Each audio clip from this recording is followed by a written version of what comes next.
So funny. No way. I told Katie, you got to put them up. Mark in Texas, I am reading that you worked for Armando de Quesada, who used to own Mando's Pizza in Decatur, Alabama. Is that true? Yes, sir. This is Mark K. in Houston. I used to live in Decatur. Yes, sir. Wow. And so you know the story about Armando. Yes, I do. I was like 15 and in high school, and is one of my first jobs as a dishwasher, getting that lasagna out of those baked-on cakes. And the food was great, wasn't it? I thought it was awesome. it was awesome, and I think at that time he was showing us how to get it off. He gave us a little knife, and he had a good work ethic. And I heard you mention him, and I said, man, I got to call in and tell Sean I used to work for Armando. We called him Mando. Yeah, Mando's Pizza. His full name was Armando de Quesada.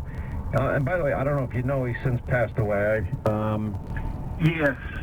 And I heard that broke my heart. I used to go there a lot, actually, and sit with him, and he'd sit with me. He advertised on my local radio show at the time in Huntsville, Alabama. This is 1990 to 92.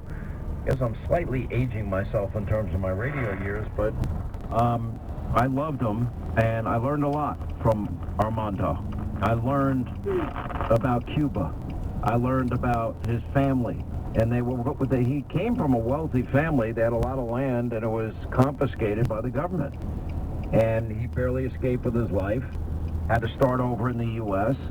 And, I'm not saying it was the biggest restaurant in the world, but he was happy. And he was very verbose, very, very knowledgeable, understood communism. I just learned a lot from the guy. Yeah, I did too, and his work ethic was, impeccable, and he taught us, if we could get there 30 minutes early, Sean, we could make our own pizza and put anything we wanted on it. That was part of the deal? Yeah, that was part of the deal. And I think... Well, I should have taken a part-time job working at Mando's, because I used to go there and love the food.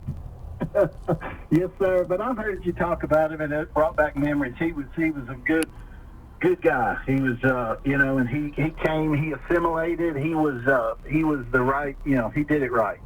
He loved this country.